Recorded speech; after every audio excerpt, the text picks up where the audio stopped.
तब यहाँ मोमो का घर एक रोबोट में कन्वर्ट हो जाता है, पर किसी को भी समझ नहीं आ रहा होता कि आखिर उसे चलाना कैसे है। और वो सभी लोग अलग अलग बटन्स को दबाने की बात करने लगते हैं। सभी लोग शांत हो जाओ, मैं अभी इसकी मैनुअल चेक करके बताता हूँ। रुको जरा, ये तो काफी कमाल की बात है, इसकी एनर्जी तो 5 गुना ज्यादा है। तब सभी को समझ में आ जाता है कि किंटा से कुछ नहीं होने वाला, जिस वजह से मोमो सभी को अपने मनपसंद बटन दबाने के लिए कहती है। जिस वजह से बटन दबाते ही पूरा रोबोट टूटना स्टार्ट कर देता है और यहाँ बेचारा ओकरन तो इजेक्ट ही हो जाता है। तब यहाँ काइजू अभी भी उनकी तरफ बढ़ रहा होता है और किंटा को वहाँ पर एक लीवर दिखाई देता है, जिसे खींचते ही वो रोबोट आगे बढ़ने लगता है, पर बैलेंस न होने की वजह से वो नीचे गिर जाता है। तब किंटा फिर से उस रोबोट को खड़ा करता है, पर वो रोबोट खड़ा होने की जगह बैठ जाता है, जिस वजह से काइजू आकर उसे एक लात मारता है, जिससे कि मोमो के रूम के एयरबैग्स खुल जाते हैं और वो रोबोट उड़ता हुआ दूर जाकर गिरता है। तब वो काइजू अपनी पूंछ से उस रोबोट को पकड़ लेता है और उसे गोल गोल घुमाना स्टार्ट कर देता है। तब यहाँ इजेक्ट होने के बाद ओकरन की चेयर का पैराशूट खुल जाता है और वो पीछे मुड़कर देखता है कि वो काइजू उस रोबोट को बहुत बुरी तरह मार रहा होता है, जिस वजह से ओकरन अपनी चेयर से आजाद होकर मोमो के बारे में सोचने लगता है। तब यहाँ ईविल आई अपने रोबोट से बाहर निकल आता है और जोर जोर से फ्रीडम फ्रीडम चिल्लाना स्टार्ट कर देता है, पर तभी काइजू उसके ऊपर पैर रख देता है और जोर जोर से चीखना स्टार्ट कर देता है। तब ईविल आई उस काइजू के पैर को उठाकर उसे नीचे गिरा देता है, पर उस काइजू के नीचे गिरते ही एक जोरदार हवा का प्रेशर आता है, जिस वजह से ईविल आई दूर जाकर गिरता है। तब ओकरन ईविल आई के पास चला जाता है। क्या ये तुमने किया था? तो इसका मतलब अब हम अपनी लड़ाई लड़ सकते हैं? बिल्कुल भी नहीं, अभी इसका टाइम नहीं है। तब वो काइजू रोबोट के ऊपर लेजर बीम से हमला करने लगता है, जिस वजह से ओकरन को समझ नहीं आ रहा होता कि आखिर अब वो मोमो और बाकी सभी लोगों को कैसे बचाए। तब ईविल आई को जैसे ही पता चलता है कि वो काइजू स्ट्रांग है, वैसे ही वो उसके साथ लड़ने की बात करने लगता है और ओकरन भी ये सोचने लगता है कि अगर अब उसे सबको बचाना है तो उसे ईविल आई की मदद लेनी ही पड़ेगी। तब वो काइजू ओकरन के ऊपर पैर रखने लगता है, पर वो रोबोट उस काइजू को रोक लेता है। अब मुझे समझ में आ गया कि इस रोबोट को कैसे चलाना है। अगर ये रोबोट नैनो स्किन से बना है तो मुझे बस इसे विजुलाइज करना होगा, और मेरे लिए तो ये अब बहुत आसान है, क्योंकि मैंने तो हमेशा रोबोट चलाने का सपना देखा है और इसे 10,000 बार इमेजिन किया है। तब हम देखते हैं किंटा की इमेजिनेशन की वजह से पूरा रोबोट ट्रांसफॉर्म हो जाता है। तब मोमो किंटा को अपनी बकवास बंद करने के लिए कहती है, पर किंटा मोमो को साइड कर देता है, क्योंकि इस टाइम तो उसे रोबोट में इंटरेस्ट होता है। तब वो काइजू फिर से उस रोबोट की तरफ बढ़ने लगता है और किंटा भी उस रोबोट की मदद से उस काइजू को एक पंच मारता है, जिससे कि वो दूर जाकर गिरता है। तब वो काइजू अपनी पूंछ से उस रोबोट को पकड़ लेता है और उसे अपनी तरफ खींचने लगता है, और इसी बात का फायदा उठाकर किंटा उस काइजू को एक मुक्का मारता है, जिसे देखकर ईविल आई और ओकरन को बहुत ज्यादा मजा आ रहा होता है। तब किंटा उस काइजू को लात मारता है और वो काइजू अपनी लेजर बीम से रोबोट के ऊपर हमला कर देता है,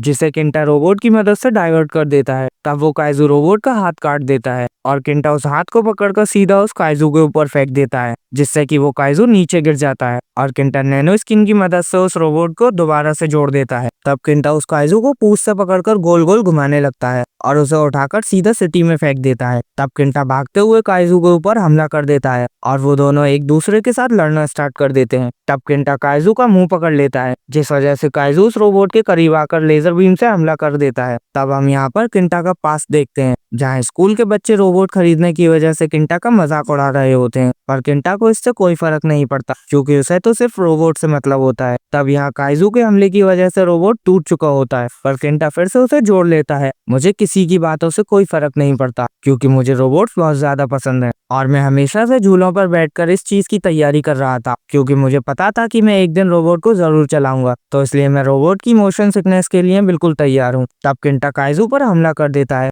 और उसे उड़ाकर फेंक देता है। तब किंटा आसमान में गोल गोल घूम के काइजू के ऊपर हमला कर देता है और यहाँ ओकरन और ईविल आई भी सिटी में पहुंच जाते हैं। तब यहाँ वो काइजू गायब हो जाता है और सीधा रोबोट को पंच मारता है, जिससे कि वो रोबोट नीचे गिर जाता है। आखिर ये क्या हुआ? क्या वो काइजू इनविजिबल हो गया? पर ये चीज करना यूजलेस है, क्योंकि मैं इस रोबोट में वो सब कुछ क्रिएट कर सकता हूँ जो मैं इमेजिन कर सकता हूँ। तब काइजू फिर से उस रोबोट को एक मुक्का मारता है, जिससे कि वो रोबोट टूटने लगता है और किंटा के रूम का एयरबैग खुल जाता है। तब काइजू अपनी पूंछ से उस रोबोट को धोना स्टार्ट कर देता है और किंटा उसे रोकने के लिए कह रहा होता है, ताकि वो इंफ्रारेड स्कोप को ऑन कर सके, जिससे कि वो पता लगा सके कि काइजू कहाँ पर है। पर वो काइजू मार मार के उस रोबोट का बुरा हाल कर देता है, जिस वजह से ओकरन किंटा को भागने के लिए कहता है, पर एयर बैग खुलने की वजह से किंटा इजेक्ट वाले बटन तक नहीं पहुंच पा रहा होता। तब मोमो अपनी पावर से उस काइजू के हमले को रोक लेती है और आयरा अपने बालों को उस काइजू के ऊपर लपेट देती है, ताकि वो काइजू कहीं भागे ना। ये तुम लोगों ने काफी अच्छा काम किया।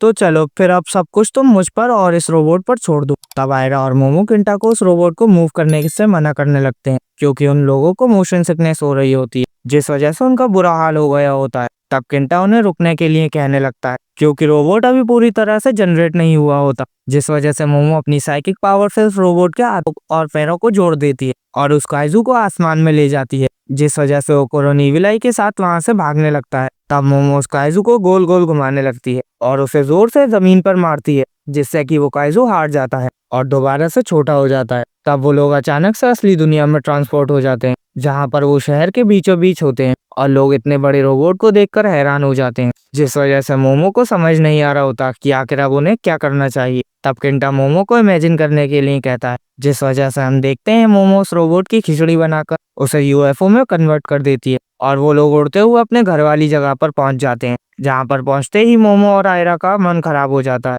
और किंटा इस बात से खुश होता है कि उसे रोबोट चलाने को मिला। तब हम यहाँ देखते हैं वो लोग ओकोरोन और ईविल आई को सिटी में ही छोड़ आए होते हैं और वहाँ पर सभी लोग काइजू को देखकर बहुत ज्यादा हैरान होने लगते हैं और उसकी फोटो खींचने लगते हैं, जिस वजह से ओकोरोन को कुछ समझ नहीं आ रहा होता और वो ईविल आई को ढूंढने लगता है। तब वो देखता है कि ईविल आई एक बिल्डिंग पर चढ़ गया है। आखिर तुम वहाँ क्या कर रहे हो? तुम्हें ऊपर नहीं चढ़ना चाहिए। चुप कर जाओ, तुम कब से मुझे हर चीज के लिए मना कर रहे हो। ये सब कुछ छोड़ो और जल्दी से नीचे आओ, मैं नीचे नहीं आने वाला। तब ओकोरोन ईविल आई के लिए कुछ गर्म खाने के लिए ले आता है, जिसे खाते ही ईविल आई दोबारा से जीजी में कन्वर्ट हो जाता है और ओकोरोन जीजी को उस काइजू को उठाकर वहां से लेकर जाने के लिए कहता है, जिस वजह से ओकोरोन और जीजी उस काइजू को उठा लेते हैं और मोमो के घर की तरफ भागने लगते हैं। तब बहुत सारे लोग उनके पीछे पड़े होते हैं, पर वो लोग फिर भी नहीं रुकते और सबको पीछे छोड़ते हुए आखिरकार मोमो के घर पहुंच जाते हैं। ओकोरोन, आखिर ये काइजू क्या चीज है? मुझे नहीं पता ये आखिर क्या है। फिलहाल के लिए ये एक अनआइडेंटिफाइड मिस्टीरियस एनिमल है।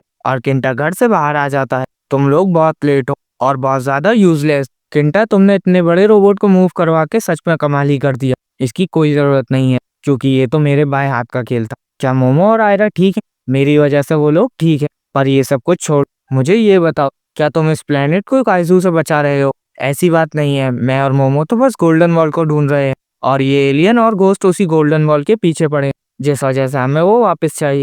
तो क्या इसका मतलब उस गोल्डन बॉल के ऊपर इस दुनिया का भविष्य टिका? नहीं, वो इतनी भी इम्पोर्टेंट चीज नहीं है। ठीक है, मुझे समझ में आ गया। अगर तुम ये सब कुछ करने वाले हो तो मैं तुम्हारी मदद जरूर करूंगा। नहीं, हमें तुम्हारी कोई जरूरत नहीं। जीजी किंटा से बात करने की कोशिश करने लगता, पर किंटा उसे बात करने से मना कर रहा होता। तब ओकोरोन उस काइजू का मुंह खोलकर अंदर देखने लगता, जहाँ पर उसे एक इंसान का पार्ट दिखाई देता और सभी को लगने लगता है कि शायद उस काइजू ने किसी इंसान को खा लिया होगा। तब किंटा जीजी को उस काइजू के मुंह के अंदर जाने के लिए कहता है, पर जीजी ऐसा करना नहीं चाह रहा होता, जिस वजह से ओकोरोन खुद अंदर चेक करने की बात करता है, क्योंकि उसे अपनी गोल्डन बॉल चाहिए होती है। तब ओकोरोन देखता है कि उस काइजू के मुंह के अंदर एक जिप लगी है, जिसे खोलते ही हम देखते हैं कि वहां अंदर एक एलियन गर्ल होती है, जिसे देखकर सभी लोग हैरान हो जाते हैं। तब यहाँ मोमो नैनो स्किन के एक टुकड़े को लेकर बाहर आ जाती है और किंटा को उस घर को फिक्स करने के लिए कहने लगती है, पर तभी वो देखती है कि ओकोरोन उस एलियन गर्ल को किस कर रहा होता है, जिसे देखकर सभी लोग हैरान हो जाते हैं और मोमो का दिल टूट जाता है और वो फीलिंग नैनो स्किन के अंदर भी प्रोसेस हो जाती है, जिससे कि मोमो का पूरा घर उड़ जाता है। और इसी के साथ डेंडेडन का सीजन 2 कंप्लीट हो जाता है।